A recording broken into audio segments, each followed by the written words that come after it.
You've probably seen cars in movies or even on the street with this on the hood, but what is it really for?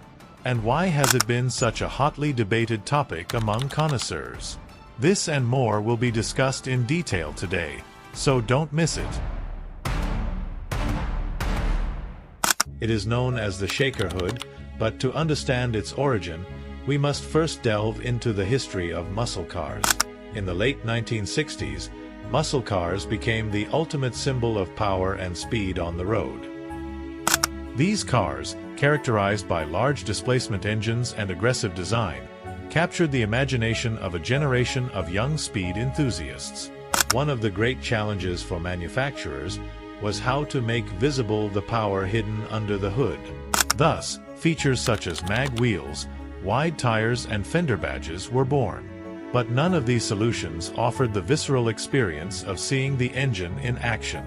This is where the shaker hood comes in.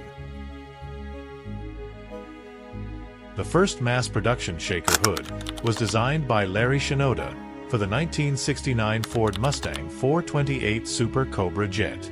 Although the scoop was not initially going to be functional, Shinoda insisted that it was. If this works, then Larry Shinoda ranks near the top of the list, with cars like the Stingray, Z28, and Boss 302 to his credit.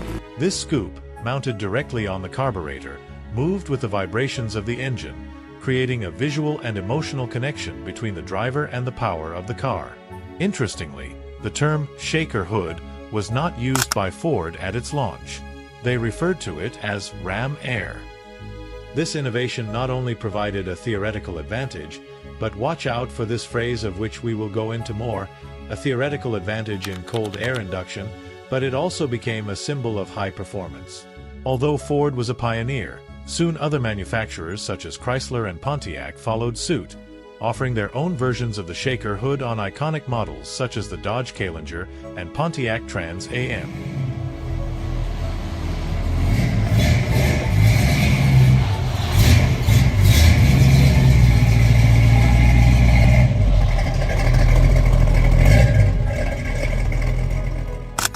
The concept behind the shaker hood was not new in itself.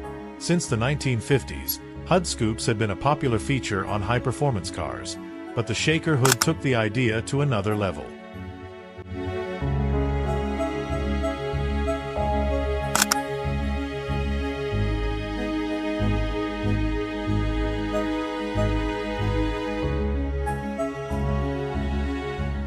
The introduction of this coincided with the height of the muscle car era, a period when competition among American automakers was at its peak. Ford, in particular, was looking to stand out in a market saturated with high-performance options. Larry Shinoda, known for his work on the Chevrolet Corvette Stingray design, was instrumental in the creation of the shaker hood. His insistence on making the scoop functional, despite initial objections, which I'll tell you about in a bit, shows his dedication to the integration of form and function. Thanks to his vision, the shaker hood became not only a technical component, but a cultural icon. Its success on the Mustang Super Cobra Jet led to its adoption on other Ford models. In 1969, the Mustang Mach-1, the Boss 302, and eventually the Torino, also received this feature. Chrysler was quick to follow Ford's lead, and in 1970, they introduced their version of the shaker on the Dodge Challenger and Plymouth, both based on the new E-body platform. Although they faced some initial challenges, such as the need to modify the design to meet federal safety standards, Chrysler's shaker hood quickly became a symbol of their muscle cars.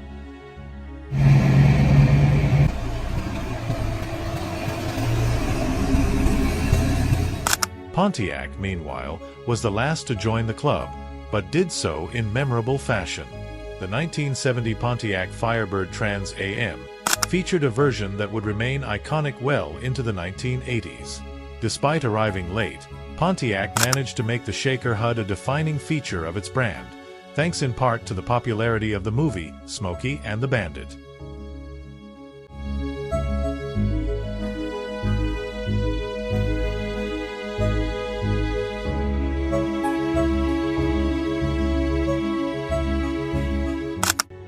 But what exactly does this device do?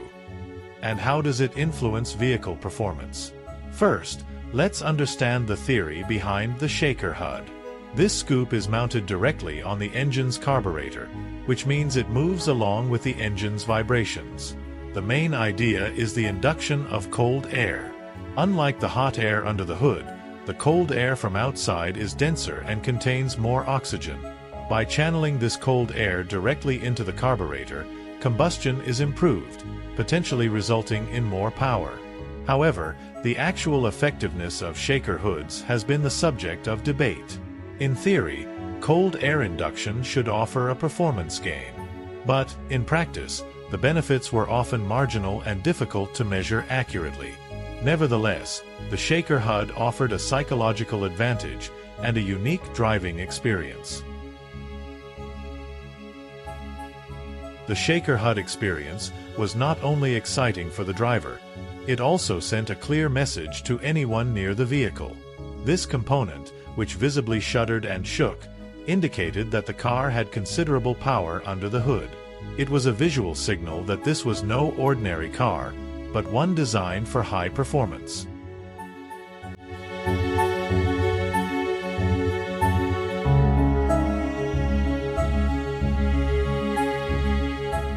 In terms of design, the shaker hood solved a problem that had existed since the first HUD scoops were introduced in the 1950s. While static scoops could channel additional air to the engine, they did not move with the engine. Put that doohickey in there, boy. Well, that's a new optional slapstick racing shift. So look, it's got concealed wipers, and it's got dual headlights. You don't find that on any racer, do you? Its design also had its challenges. It was crucial that the assembly be flexible enough to allow movement, but robust enough to withstand engine vibrations without damage. In addition, it had to be precisely aligned to ensure that cold air was effectively channeled to the carburetor. Its evolution did not stop in the 1970s. Although its popularity waned as the muscle car era came to an end, the concept resurfaced on special models in later years. In 2003, Ford reintroduced the shaker HUD on the Mach 1 Mustang, paying homage to its legacy while taking advantage of modern technologies to enhance its functionality. While the performance benefits may have been marginal, the experience and visual impact it provided were invaluable, cementing its place in muscle car history as one of the most iconic and cherished features.